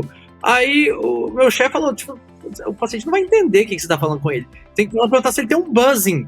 Aí, tipo assim, como é que você sabe que o buzzing... Então, você tem que aprender o inglês técnico pra você falar com os staffs, mas você tem que aprender um inglês do nível que você consegue conversar com os pacientes e que o paciente vai entender, que é alguma coisa que você não tem vivência, né? Então, você tem que aprender mais de um nível de inglês e conseguir adaptar o seu inglês técnico para a vida do paciente também. Então, são esses desafios. E quando eu comecei a fazer o dictation, que é a parte mais sofrida do começo, eu acho, primeiro que eu cheguei aqui e falei, o que é isso, né, dictation? Se eu tivesse que digitar, pensa você aí no Brasil, tendo que pegar um telefone e digitar uma história do paciente do começo ao fim, estruturada em português. Então, em português eu não saberia, porque a gente nunca fez isso. Então, você tem que aprender a estruturar na sua cabeça como é que você vai fazer o raciocínio, e aí depois de você ter um primeiro desafio é você aprender a estruturar, o segundo é fazer inglês. Então, no começo eu ia conversar no telefone, eu ia editar, e o sala dos fellows é todo mundo junto, né? Eu também. Eu lembro que eu pegava o telefone e ficava baixinho, assim, ó, Tinha vergonha. Bem baixinho, porque eu não consigo nada desse, tá? Eu não quero que ninguém me escute. Pela 1 hora editando o caso que a galera faz em 10 minutos. Eu começava baixinho, aí depois você ganha confiança e no final você tá lá, blá, blá, blá, blá, blá, você edita super rápido. Pronto, então são vivências, e o que eu até falei pro Tomás, pra ter quando eu comecei, é melhor você passar por esse sofrimento quanto antes, e porque você vai aprender mais rápido e você vai estar voando mais rápido. É um sofrimento que é necessário. Então, naqueles primeiros 3, 6 meses que eu sofri com dictation, hoje eu faço com o pé nas costas, e hoje eu salvo muito tempo, porque hoje eu vou digitar um paciente, eu faço em 5 minutos, se eu tivesse que escrever, eu ia gastar 20, entendeu? E tem um milagre do dictation, que é o seguinte, você dita um negócio, aí alguém vai traduzir tudo que você ditou, vai escrever lá. Mas devia ter uma mulher dali atrás que ela corrigia os meus dictations numa maravilha, que quando eu pegava pra ler, eu falava, não é possível que eu ditei tão bem assim, do jeito que tá. Ô, louco! Então eu melhorava muito, assim, eu vou te falar. Mas essa é a grande coisa, é necessidade, porque isso, que bom que isso o Daniel me falou bastante, ó, tranquilo, não chega lá se achando muita expectativa, porque você vai ter dificuldades às vezes básicas. Então, vir preparado com isso. Mas é uma questão de necessidade. Ou você melhora ou melhora, porque senão você não sobrevive. Porque se você demorar para passar, já é difícil a consulta complexa. Às vezes, muito paciente de protocolo clínico. Então, você tem que pensar, no caso, em como tratar, em qual estudo o paciente vai entrar, e você tem que avisar o time da pesquisa, esse caso aqui vai entrar para tal estudo, ver se ele é elegível. Aí você, às vezes, esquece, aí você faz todo o protocolo paciente e você esqueceu um critério e o paciente é inelegível. Aí fica aquela vergonha poxa, todo mundo perdeu o trabalho e porque o paciente já teve uma comorbidade prévia, por exemplo, ele não é inelegível para o estudo. Imagina você ainda tem que perder 1 hora para passar a sua consulta de maneira adequada. Então é o tipo de coisa que se você não passa, você não sobrevive. Então, ou você consegue, ou você consegue, né? Então, tem essa questão de dominar no peito e não desistir e dar um jeito. É questão de dar um jeito, se vira, resolve e faz. E ainda com isso, com pesquisa, né? Que eu tô começando nessa parte agora também, de coletar os dados para escrever. É corrido, né? Considerando todos os desafios aí que a gente falou. E eu queria saber da experiência de vocês, como tá sendo essa parte específica da pesquisa dentro do Fellow. Como que vocês fazem? Que horas? Qualquer hora, né, Daniel? Acho que isso é qualquer hora. E essa é... Final de semana, sábado, hoje é dia, por exemplo. Hoje é dia. Saindo daqui é dia totalmente. E é aquela coisa de você ver... Mas isso é muito motivação. Isso, assim, é uma coisa que me motiva demais. De você ver e você tá vendo a dúvida que você tinha. Você quer saber, isso dá para eu fazer próstata e pelve em 5, dá para eu fazer mama e drenagem em 5, qual que é a toxicidade de fazer, não sei, bexiga em 20 para um senhorzinho com gemcitabina. E você acompanhar isso, e você tá vendo ali diariamente como o paciente vai, qual é o desfecho, isso talvez é muito trabalho, é muita coisa, né, como a gente falou, mas essa eu acho que, pelo menos para mim, é o tchan, é o que motiva, é o que dá vontade, sem ser algo pesado. Eu tenho que fazer. Poxa, é uma questão até de curiosidade. Caraca, será que esse é o achado? Às vezes você acha ali o reporte do resultado, da toxicidade, sei lá o que seja. Não, mas será que eu estou vendo isso certo? Mas eu acho que tem que condicionar com outra coisa. Eu acho que tem uma outra hipótese. Isso eu acho que talvez seja o fogo, né? A motivação que fica ali dentro e faz talvez a gente continuar e se interessar e se dedicar cada vez mais, porque... isso é encantador, você tá nessa ponta e vendo o resultado e discutindo a terapia nova, estando ali nessa ponta de ver resultado e protocolo clínico, ensaio clínico. Eu acho que essa talvez seja uma questão de total motivação, e que eu acho que é quando as coisas você vê que vale a pena, né? Quando você começa a ver os resultados e ser aceito poxa, quando você tem aquele e-mailzinho, eu acho que o e-mail... tirando o e-mail de oferta, o segundo melhor e-mail é aquele do trabalho aceito. Isso talvez você lembra do trabalho, você vê, caraca, eu tive essa sessão esses dias atrás e eu estava cansado, exausto, aí no final de semana para revisar dado coletado no hospital, na neve, aí você lembra, cara, isso é um negócio que vale a pena demais quando dá certo, mas você sente essa sensação de como que tudo vale a pena, né? Mas não é fácil não, né, Daniel? Não é fácil. Eu acho que o Fellow, a primeira coisa, o Fellow, eu já falei no começo, ele não é para qualquer um, tá? E eu acho que a pessoa passar por tudo isso que a gente já comentou, ela tem que estar muito motivada. Então, a primeira pergunta você tem que se perguntar o que você quer com o Fellow, e aí traçar o seu plano. E também você não quer perder seu tempo, porque passar por tanto perrengue assim, você não quer fazer isso para ser em vão. Então, ou você entra no jogo para ganhar, ou você não entra no jogo, entendeu? Porque, o que eu acho? Então, quando eu decidi, falei assim, eu quero fazer um Fellow, eu falei, eu vou fazer sério. Então, eu não venho aqui para passar meu tempo e ficar na piscina... e só para falar que eu fiz o Fellow e tá tudo bem, entendeu? Porque você tem que vir, você tem que aprender, o Fellow é para você, o Fellow não é para o departamento também, então tem que ser um Fellow que justifique que o que você quer, você tá aprendendo, eu vou melhorar clinicamente, eu vou melhorar em pesquisa, e tem que fazer sentido para você, mas você também tem que produzir. Então, vir aqui fazer o Fellow e nunca produzir nada, e também não se esforçar e não ir atrás e fazer um fellow mais ou menos, é melhor não fazer.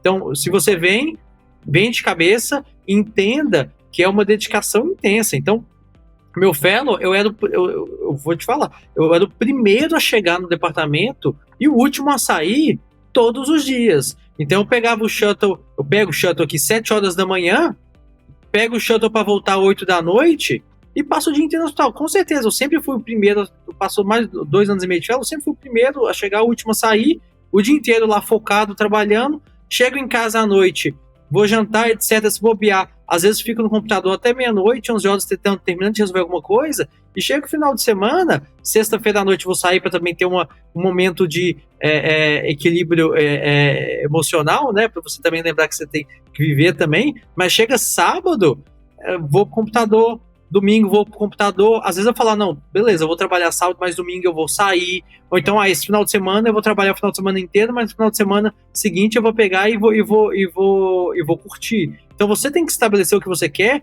para você atingir os endpoints que você quer também. Então, eu queria aproveitar o máximo do fellow na parte clínica, o máximo na pesquisa, e eu quero produzir isso, então vamos atrás. Porque não tem jeito, lembrando, você vai ter que adaptar nos primeiros 3, 6 meses, então na hora que você está adaptado, já passaram 6 meses que você não produziu tudo aquilo que você queria. Então nos próximos 6 meses, você vai ter que trabalhar o dobro, entendeu? Então, tudo bem, é o que você quer. Você quer chegar nesse desfecho, você tem que passar por isso. Tudo bem se você não quiser também, mas você tem que ajustar aonde você quer chegar com o tanto de dedicação que você vai dar. E um pouco sobre a estrutura do que é o meu fellow. Então eu faço fellow no Sunnybrook, é um lugar que eu gosto muito. Então o fellow no Sunnybrook, ele é um fellow estruturado pelo departamento, entendeu? Tem fellow que é estruturado, que você é contratado entre aspas, você é fellow do staff específico, então o staff que dita as regras, e tem fellow que é do departamento, então você está protegido dentro do leque do departamento, é fácil você mudar entre um staff e outro, você roda dentro dos staffs do departamento. Então eu fui fellow da Mama e da Neuro. Então tudo bem, então eu rodei com quase todos os staffs da Neuro, rodei com 3 staffs da Mama, depois mudei para GI, rodei com 2 staffs do GI, então eu não fico preso dentro de um staff. Então, e aí como que é o fellow? Ele é estruturado. Você vai ter 4, no máximo 5 períodos de clínica durante a semana, você vai ter 5, no máximo 6 períodos de pesquisa. Então, do horário de pesquisa, eu vou ficar só na pesquisa ali, ninguém vai me incomodar? Não. Eu vou ter contorno para fazer, vai ter um paciente que eu vou receber e-mail que eu tenho que ver um paciente que é um encaixe, o paciente ligou, eu tenho que ligar para o paciente, mas eu não vou ter mais do que 4, 5 períodos que eu vou estar na clínica atendendo o paciente. E aí, nesse período meu de pesquisa, eu vou coletar dados, vou fazer um artigo, vou contornar um caso, mas tem um certo equilíbrio. Eu tenho colegas que fizeram um fellow em outras instituições que tiveram uma experiência muito ruim de fellow, que eles eram vinculados a um staff único, e o staff não estava nem aí se o cara ia produzir ou não, ele queria ter ajuda na clínica. Então você fica sobrecarregado na clínica, ele te dá um projeto que ele nunca vai fazer o projeto andar, e chega no final do fellow, você não fez nada do ponto de vista acadêmico. Então, se você for vinculado a um staff específico, você tem que se perguntar quem é aquele staff e qual foi a experiência que pessoas no passado tiveram. Porque se você for vinculado a um staff que não está nem aí, que ele não quer, na verdade, ser um mentor, ele não quer te motivar na pesquisa, a sua experiência de fellow vai ser muito ruim. Então, você tem que se perguntar exatamente como que é a estrutura do fellow, onde você vai e com quem que você vai ser fellow, porque existem experiências muito boas, existem experiências muito ruins, dependendo de onde você vai e com quem que você vai. E esse negócio da conciliar a rotina com a pesquisa aqui é exatamente isso, Daniel. Assim, eu conversei muito com você no início também sobre isso, com o Tomás, e basicamente, segunda a sexta, você vai fazer o que você tem que fazer no hospital. Quando der para fazer a pesquisa de segunda a sexta, você vai fazer também. Chegar em casa sempre, né, trabalhando à noite. Só que o final de semana é o seu home office, né? Então não tem jeito, você vai ter que trabalhar final de semana se você quiser realmente esse desfecho que o Daniel comentou. Então, não tem jeito, tem que pagar os preços para isso, são muitas horas de dedicação, mas, por outro lado, muita coisa que a gente abre mão também para estar aqui, né? Então, como foi comentado, além de todos os desafios que a gente já comentou, de toda a dificuldade realmente do dia a dia, de conciliar a pesquisa com a rotina, a gente está longe, né, da família, a gente está longe de onde a gente realmente tem os nossos amigos. Então, até uma das perguntas que chegou foi como que fica a saudade dos amigos, família. É isso, assim, tipo, a gente tá pagando esse preço pra estar aqui e tem que valer a pena. Então, assim, eu acabo que essa parte social aqui em London também é uma cidade menor, não é igual Toronto, é até mais limitada, então aqui não tem restaurante, não tem muito pra onde sair, o que de certa forma é bom, tem muita natureza, então eu acabo que o meu tempo livre, assim, eu uso pra fazer essas trilhas aqui perto, não agora no inverno, né, mas de certa forma é trabalho, assim, é trabalho o tempo todo. Tô sempre pensando no que eu tenho que fazer, sempre pensando na minha to-do list, e é isso, é o preço que a gente tá pagando pra estar aqui, mas que a gente acredita que, de certa forma, além de todo aprendizado, tem uma projeção, assim, tem uma experiência de pesquisa que a gente não tinha previamente. Então, pra mim, até agora, tá valendo muito a pena. É sempre uma balança, e pra mim tá sendo uma balança muito positiva. Então, é uma resposta pessoal de cada um, que tem que colocar isso na balança mesmo. Mas, assim, eu não tenho o que reclamar, apesar de todo o trabalho, apesar de todo o cansaço e das dificuldades que a gente comentou, que vão existir independente disso. Aqui a cidade é uma delícia de ter o que fazer e etc. A questão é que, infelizmente, eu não vim aqui para passear, né? Então, não adianta nada Montreal ser essa delícia, assim, cidade espetacular. A parte que eu aproveito é a ida para McGill. É muito gostoso, é um ambiente muito gostoso, tanto a convivência também é bem gostosa, embora dificuldade de expressão, mas tanta gente de fora, todo mundo tão acostumado com aquela tanta gente internacional que isso acaba que é uma barreira que você vê que com o tempo não é tanto problema, mas é saber o motivo de estar aqui, né? Então pode ser a cidade mais gostosa do mundo, o importante é você chegar no seu objetivo. E quem dera só chegar, o primeiro a chegar e o último a sair, trabalhar no final de semana, garantisse alguma coisa, né? Se fosse só isso, também tava bom, beleza, isso eu faço, se quiser eu dobro. O negócio é tudo isso dar certo, ser aceito, e acabou, né? Se fosse só a dedicação, tava fácil, mas... Tem tudo isso também, que tem que ser considerado ainda.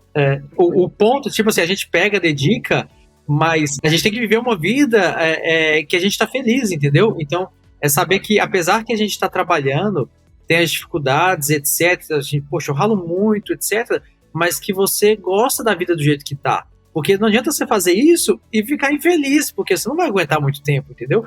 Então sempre tem um tempo que eu também vou socializar com os amigos, a gente tem um grupo muito grande de brasileiros aqui, então toda sexta-feira encontro com os amigos, a gente sai, eu e minha esposa, a gente está em harmonia, então a gente entende que é um propósito, a gente está conquistando o propósito, a gente está atingindo as metas que a gente queria, isso dá um prazer também. Veja, você fala assim, vou trabalhar muito, vou ir nesse projeto, aí você vê, o projeto andou, as coisas estão funcionando, o projeto foi publicado, todo mundo gosta de você, o pessoal chega lá, você tá feliz no ambiente, é um ambiente agradável também. Eu chego no hospital, as pessoas são agradáveis, eu gosto do ambiente estar lá, eu gosto de bater papo com as pessoas gostam de mim.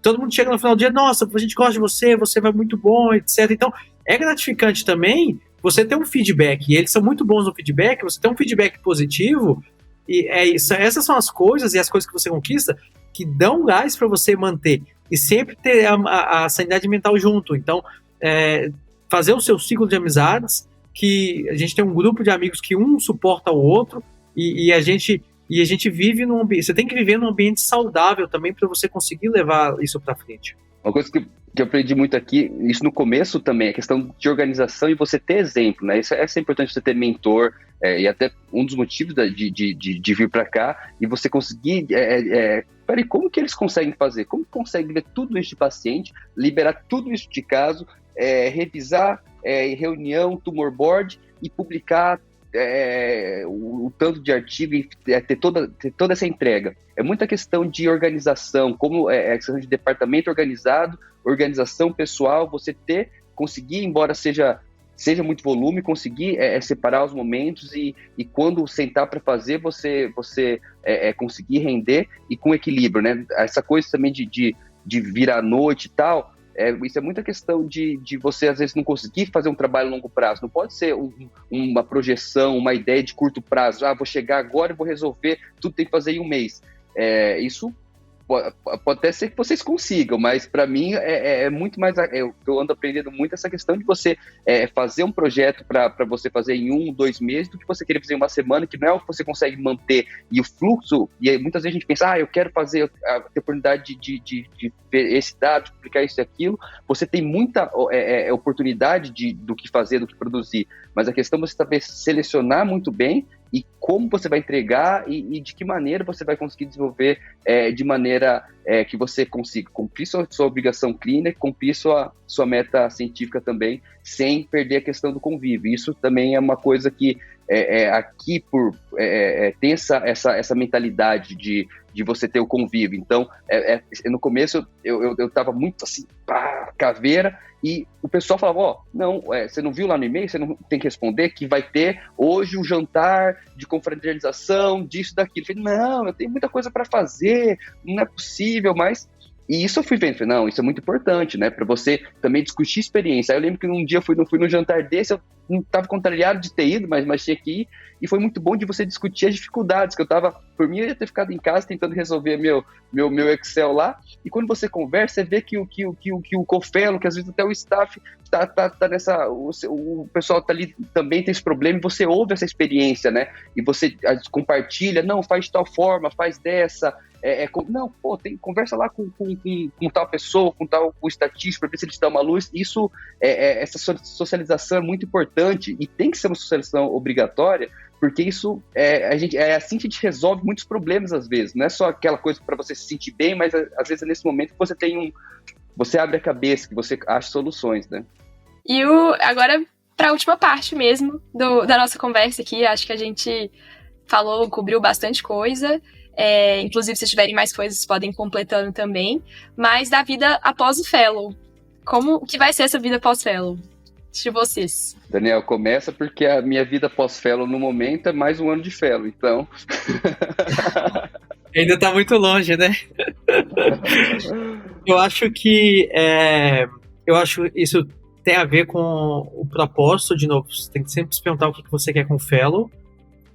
Eu acho que nós três, né, nós tivemos experiências profissionais antes de virmos para o Fellow, então eu acho que isso foi um game changer, né? Eu acho que é muito bom você ter uma experiência profissional no Brasil, primeiro, porque você é exposto ao que é ser um staff no Brasil, o que é trabalhar no Brasil, ou ser um assistente, etc. Mas você é exposto no Brasil, você consegue mostrar o seu trabalho no Brasil, você faz vínculos profissionais no Brasil. Isso te ajuda a até pensar o que você quer fazer depois do Fellow, entendeu? Eu quero voltar para o Brasil, eu não quero, eu quero ir para qual serviço, não quero, eu vou conversar com quem quando eu quiser voltar, entendeu? Porque eu acho que o cenário ideal é você vir para o Fellow já pensando nos seus planos de volta. Tipo assim, o que você vai fazer? Com quem eu vou conversar? Porque as portas que abrem para você, ou que vão se abrir para você depois do Fellow, então, muito provavelmente vão ser as portas que você já abriu antes do Fellow. O Fellow não vai fazer um milagre. Você não vai vir para o Fellow aqui, vai ficar no seu canto e, de repente, vai começar a receber 10 mil ligações de pessoas que você nunca viu, que não querendo te contratar no dia seguinte. Então, isso é uma construção. Então, você faz os laços antes de vir para o Fellow, mostra que você é bom no Brasil com o trabalho que você fez, e o Fellow só te tornou uma pessoa melhor.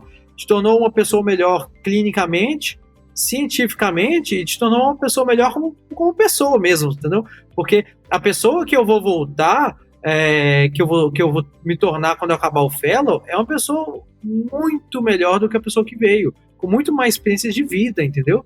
Experiências pessoais, etc. Então, as pessoas que você vai conversar na volta para o Brasil são as mesmas pessoas que você já tinha contato antes. Então, tem que fazer uma base bem feita no Brasil durante a residência e logo após a residência, quando começa a trabalhar, porque isso vai influenciar exatamente como vai ser a sua volta depois do Fellow. E a vida depois do Fellow depende do que você quer. Você quer o que eu vejo prós do Brasil. O Brasil você é um nativo do Brasil, você nunca vai ser estrangeiro no Brasil. Você tem sua família, é difícil demais ficar longe da família. Você tem seus amigos, você culturalmente é o ambiente que você cresceu. Então, o Brasil você está em casa, entendeu? Então, sempre tem um lado bom de voltar para o Brasil. O ambiente de trabalho no Brasil é diferente do ambiente de trabalho aqui no Canadá. É muito mais contraído, você faz amigos no trabalho no Brasil. Aqui é um pouco mais formal, então agora tem um ponto, o Brasil você vai fazer basicamente só a parte clínica, vai ter um pouco de pesquisa, talvez vai ser um pouco limitada, mas o foco no Brasil sempre vai ser a clínica, mais ou menos um pouquinho de pesquisa. Se você é uma pessoa apaixonada com pesquisa, quer fazer clinical trial, talvez seu lugar não é no Brasil, é ficado aqui na América do Norte. Então, o que você quer, entendeu? Então, sempre vai ter um lado bom e um lado ruim, tanto na volta para o Brasil quanto na permanência no Canadá, ou tentar ficar no América do Norte, vamos dizer assim, e você tem que se perguntar o que você quer e o que o fellow vai te agregar. E aí, depois que você fala, beleza, vamos dizer que você quer ficar aqui no Canadá. Não, eu sou apaixonei, quero sua pesquisa, é isso que eu quero, e etc. Então, não é uma coisa straightforward, é um negócio tipo assim, papum. Você tem que, o Canadá é uma medicina socializada, então a analogia que eu faço é que as oportunidades que vão ter no Canadá é semelhante às oportunidades que ou a velocidade de oportunidades que você teria no Brasil no hospital público. Beleza, para abrir vaga no hospital público, tem que ter uma autorização do governo, tem que ter a verba para ter a vaga, é um processo demorado, não é imediato, não é assim, não é business, eu preciso de alguém, o dinheiro está aqui, o contrato. As vagas novas, elas têm que ser mediadas via governo, entendeu? Se alguém aposenta, vão repor a vaga, mas para criar uma vaga nova do zero, é todo um processo burocrático, então não é rápido. E existem as legislações próprias de cada província. Então, de uma forma geral, para você ficar no Canadá, você tem que ser um residente permanente no Canadá. Para você ser residente permanente, vai demorar ali 1 ano e meio a 2 anos para você se tornar depois do fellow para ser residente permanente. Tem província que vai exigir que você faça as provas de certificação, que é como se fosse um semelhante ao Step 2 dos Estados Unidos. Tem província que vai te exigir uma prova de inglês, um IELTS acadêmico com uma nota mínima de 7. Então, cada província tem as suas regulações. E a gente como imigrante, a gente só pode assumir emprego em instituições associadas à universidade. Então, você só pode ter um emprego acadêmico. Emprego acadêmico significa produção científica. Então, quando uma universidade vai te contratar, você pode ser o melhor clínico do mundo, mas o que traz valor para a universidade, ser o melhor clínico, é a sua obrigação, entendeu? Mas o que vai trazer valor para a universidade é a parte acadêmica. Qual que é a sua produção científica? Você tem um bom currículo? Você tem pós-graduação? Quantos artigos você tem publicado? Você vai trazer algum valor científico para a instituição? Porque se você não for trazer, eles não vão te contratar. Então, você tem que construir ao longo do tempo de fellow um currículo que seja competitivo com os canadenses, com os outros 20, 30 fellows que existem no Canadá por ano, porque você tem que trazer um valor acadêmico. Então, você tem que se colocar numa posição de ser elegível, você tem que ser competitivo e para o lugar que você quer, na época que você quiser, na área que você fez o fellow, tem que ter uma vaga disponível. Veja, você fez o fellow lá de, vamos dizer, cabeça e pescoço. Eles estão contratando alguém que faça bracterapia ginecológica. Veja, amigão, não vão te contratar, né? Porque não tem como isso acontecer. Então é uma conjunção de fatores que, no final das contas, leva tempo. Então, se você, eventualmente, o objetivo de você fazer o fellow é migrar, você tem que ter um pensamento a longo prazo de se colocar na condição de ser o melhor candidato e elegível quando acontecer.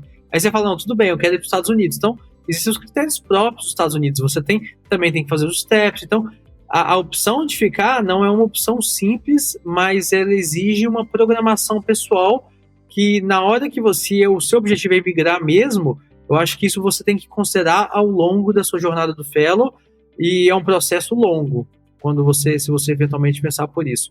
Você fala, tudo bem, voltar para o Brasil, também tem que ter os laços bem atrelados e bem conversado com o Brasil.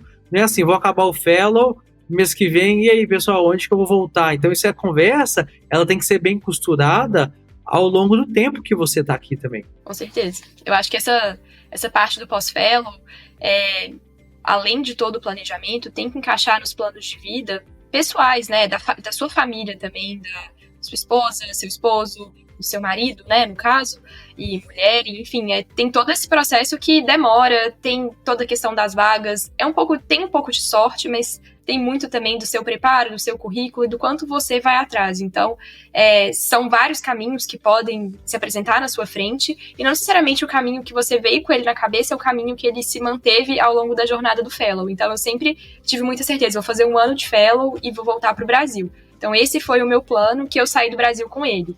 E assim, a gente está em janeiro agora, de 2024, e eu não sei se realmente vai ser esse o plano que eu vou seguir. Então, a gente tem que avaliar todas as possibilidades e o que está mais se encaixando ali naquele momento, né? Então, o mais importante é você continuar sendo um bom médico, continuar fazendo a sua parte, tanto de pesquisa quanto da parte clínica, se tornando o melhor profissional possível para você ter opções. Mas as opções são muitas e depende realmente do que você quer para o seu futuro naquele momento, né?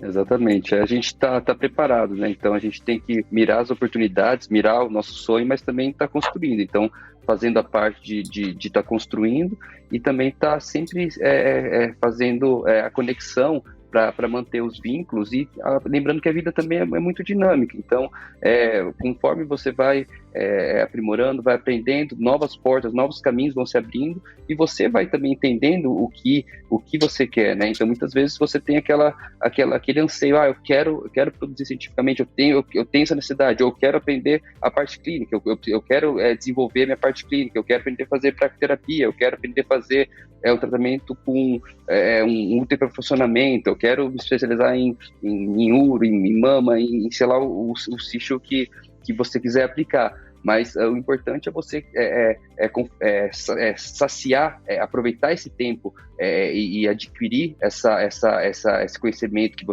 você tanto quis.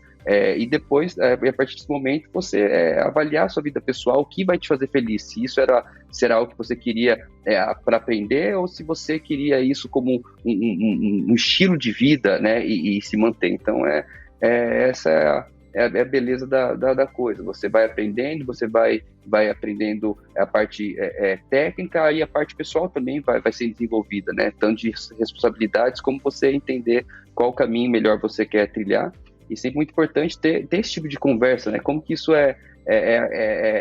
acrescenta, como é que é engrandecedor você ver os caminhos de cada um sendo trilhados, e você vai entendendo também o que você espera para sua vida, o que vai te satisfazer, o que vai te levar até onde você desejou.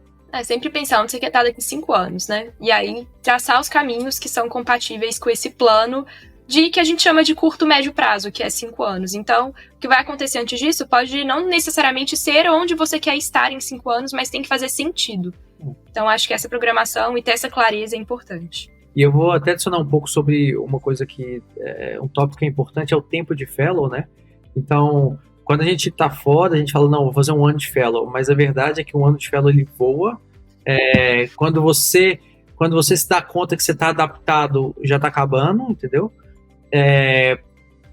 As pessoas acham que você vai chegar aqui no Fellow, vai cair 10 mil projetos no seu colo, e quando você terminou o primeiro ano de Fellow, você já tem 5 artigos publicados, mas na verdade é que publicar um artigo é super demorado. Então normalmente a conta que a gente tem é que o artigo demora 1 ano para ser publicado, então você vai ficar ali os primeiros 6 meses coletando dado, depois vai ficar no segundo semestre analisando os dados, escrevendo o artigo. Quando o artigo está escrito, resolveu, vamos dizer, ali, com 9 meses de fellow, você tem o seu primeiro artigo escrito, aí você vai submeter para a revista, se for aceito na primeira revista, vai demorar mais uns 4, 5 meses, então agora tem um paper que eu submeti em agosto, e o paper está quase basicamente aprovado, mas são 6 meses, numa revista de alto impacto, mas demoram 6 meses para ser aprovado. E fora o tempo que eu tive para coletar e escrever, então, no final das contas, você vai ter os seus primeiros papers publicados quando você estiver acabando ou logo após que você acabou o primeiro ano de fellow. Então, e quando você chega aqui, se você quer ficar o segundo ano, você tem que já normalmente informar logo nos primeiros 4 meses que você está aqui, porque existe uma programação, existe uma questão de bolsa, eles precisam de alguém. Então, você já tem que chegar, já logo decidir no segundo ano, e quando você se dá por si, você percebe que 1 ano não foi suficiente. Então, de uma forma geral, o que eu falo é que 1 ano é bom, mas eu vejo que o ideal é provavelmente 2 anos, é quando você consegue extrair tudo que o fellow tem para te dar. E pode ser que você chegue no final do segundo ano, você fala, poxa, agora eu tô voando, o projeto tá aqui em andamento, mas tem esse projeto que eu queria levar E aí, para eu levar esse projeto, tem que ficar um terceiro ano. Às vezes você, poxa, então eu vou ficar terceiro ano. Então eu penso, o tempo de fellow, eu pensaria, olhando retrospectivamente, o ideal talvez 2 anos, e aí talvez um terceiro ano, dependendo do que você quiser, mas aí tem que ser um terceiro ano bem pensado, se for o caso, e talvez 1 ano ele voa muito rápido. Essa, pelo menos, é a minha impressão sobre o tempo de fellow e programação para quem vem de fora, né? Não, definitivamente. A gente tá em janeiro aqui, o tempo que eu tô aqui passou super rápido, e para projetos, os projetos começam realmente a caminhar agora, né? A partir de agora, assim. Eu senti muito essa virada de ano como uma virada que os projetos começam a caminhar mais, porque você tá mais familiarizado com a rotina, com o serviço, com a coleta de dados, como que você tem que realmente produzir dentro desse contexto, que é um contexto que tem aquele tempo todo de adaptação. Então, faz muito sentido. E quem dera o plano fosse, se em 1 ano desse para resolver tudo. Se der, é o ideal, conseguir resolver tudo em 1 ano. Espero que eu chegue aqui, que a gente tenha uma nova conversa, chegue em julho e fale, opa, tô pronto, tudo publicado, tudo pronto. Mas a partir do momento que você se dispõe a fazer, a partir do momento que você se dispõe a vir, eu acho que o que não pode é você ir embora de mão vazia. Eu acho que o que importa é você ter sentimento de missão cumprida, porque senão nada disso vale, né? Ninguém veio passear. Se você mirou o objetivo, não importa o quanto custe, nem o preço, ou você, como o Daniel falou, vem para ganhar, né? Quem dera consiga fazer em 6 meses. Opa, 6 meses, fiz tudo, e depois ainda fica 6 meses aqui só curtindo a cidade. Mas se você conseguir em 1 ano, maravilha. A gente tem vários fellows, a gente no convívio ali na McGill, a gente vê quem está ali o 2º, 3º ano, ou também muitos casos que a pessoa veio especificamente para um sítio, para um projeto, completou isso em 1 ano, e a partir disso volta para o seu país de origem. Mas depende do propósito de cada um. Eu, a princípio, vim para 1 ano, esse projeto, mas você tem, às vezes, outros anseios, outras oportunidades que você quer desenvolver. Tomara que eu termine tudo em 1 ano, mas se não acontecer, o importante é terminar levando o tempo, o esforço que precisar. É importante ter essa missão cumprida, se tudo der certo. Boa. E agora, reta final aqui, última pergunta para cada um, que vocês recomendam, assim, de livro, ou filme, ou alguma coisa que ajuda na mentalidade, ou guia um pouco os princípios de vida, só pra gente fechar um pouco descontraído nessa parte do fellow, e se tiver alguma coisa mais pra adicionar, pra gente realmente caminhar pra fase final agora. Tá bom, eu vou começar, e foi algo que me ajudou muito a mudar até com pessoa, propósito, etc. Eu já até falei pro Tomás algumas vezes, mas quando eu conheci, tem um podcast que eu gosto muito, que chama Resumo Cast. E Resumo Cast, assim, eu não sou dos melhores leitores de livro, né? Livro de literatura, etc. Então eu não consigo, eu demoro para ler, não é alguma coisa que me encanta muito, mas eu quero pegar o conteúdo daqueles livros. E aí o Resumo Cast é um podcast que ele resume livros para empreendedores, né? Então, cada episódio ele demora uns 30 minutos, eu não lembro mais. E ele resume livros que são livros importantes. Então, eu peguei lá, comecei lá na primeira temporada do Resumo Cast, começou uns 4, 5 anos atrás, e aí comecei a escutar o podcast de livros, e são livros que eles te ensinam muito sobre como você mudar com a pessoa. Então, Mente Milionária, Pai Rico, Pai Pobre, então, Eu S.A. Então, são livros que você escuta em 20, 30 minutos, você escuta o livro, os pontos chaves do livro, e que me ensinaram a como ser uma pessoa melhor, como ter uma mente diferente. Então, eu acho que eu recomendo para todos, e começar lá da primeira temporada, o primeiro episódio, e é muito bom. Todas as pessoas que eu recomendei que escutaram, adoram, e eu acho que essa é a minha recomendação. Boa. E você, Tomás? Acabou que melhorou um pouco isso, muito pela questão de você estudar outra língua, né? Eu, nesse momento, até pela necessidade aqui, uma necessidade peculiar do Quebec, a necessidade do francês, então foi algo que eu estava estudando bastante no Brasil, e nesse é um momento que eu comecei a ouvir e ver filme e ler mais voltado para isso. Eu comprei 2 livros, mas a parte de ler ainda me cansa muito, então nesse momento eu estou em francês, estou falando, que é algo que eu estou focando para dar uma desligada, mas realmente isso foi um hábito que eu estou tentando levar a mais, de também você ter esse momento de pensar um pouco fora da radioterapia. Então isso é algo, como o fellow é uma questão de engrandecimento pessoal também. A gente pensa muito na questão, radioterapia, eu vim para isso. Mas quando você chega, se você pensa em você só se desenvolver nessa área, você vai ficar meio manco. Então não adianta você só ser beleza, cresci gigantemente, você não sei se consegue você manter tudo isso. Acabou que pela questão daqui ter muito, praticamente ser bilíngue, né, o inglês e o francês, eu precisei começar não só a aula de francês, mas também a parte de filme, porque é como você se expressar. E no momento eu estou assistindo, inclusive, mais séries quebequenses, porque é diferente ainda o francês, aquela questão. Minha esposa fala, ela acha mais difícil para ela, mas acaba que tem um sotaque mais forte. Às vezes a gente consegue, pela língua latina, entender. E para mim, no começo, não era uma obrigação. A gente tem que chegar em casa, ainda não vou nem poder assistir um filme que eu quero, vou ter que assistir um filme em francês.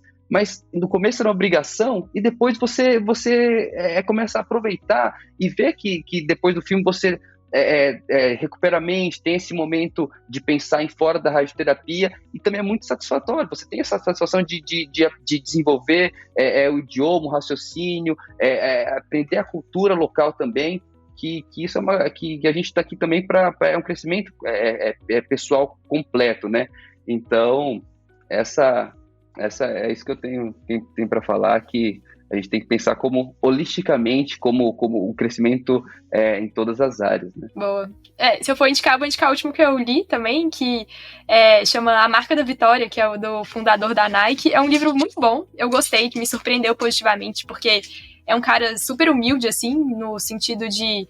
Até a forma como ele se coloca às vezes, é muito bom o livro, eu recomendo para todo mundo. E um outro que eu sempre recomendo também, eu li ano passado, chama My Life in Full, que é da CEO da Pepsi, que, assim, é um livro que me marcou muito por ela ter chegado, né? Ela é indiana de nascença, imigrou para os Estados Unidos, então no papel de mulher imigrante, com várias coisas para equilibrar, ela teve uma carreira profissional de super sucesso e pessoal também de sucesso. Então, recomendo aí para todo mundo, quem quiser. E, gente, é isso. Eu acho que quem tiver dúvidas que tá ouvindo o podcast, quiser mandar depois diretamente pro Tomás e o Daniel, eu acho que eles vão ficar super felizes de responder também. E no Instagram também ficaria super feliz. Então, agradecer vocês dois por terem topado a conversa. E acho que realmente a gente fez um manual aqui de 1h30, cobrindo todos os tópicos. Acho que foi uma conversa que vai ser muito produtiva para todo mundo. Excelente. Eu fico muito feliz de ter participado. Acho que a conversa foi muito boa. E quem dera, quando eu estava pensando em fazer um fellow, tivesse um podcast assim que eu pudesse escutar e aprender tanta coisa boa. Eu acho que isso vai ajudar para os próximos que estão por vir, quem tem interesse, e um prazer, estou disponível aí para quem tiver dúvidas, mandar mensagem, vai ser sempre um prazer poder ajudar. Sensacional, obrigado pelo convite, Daniel, valeu pela conversa, prazer muito grande estar aqui conversando, aprendendo com vocês, e tomara que para quem esteja assistindo seja muito útil e essa conversa, e que qualquer coisa a gente está aqui para esclarecer qualquer dúvida, mas boa sorte, acreditem aí definam as metas, acreditem no que vocês querem, que tentando bastante dá certo, e é isso aí. Valeu!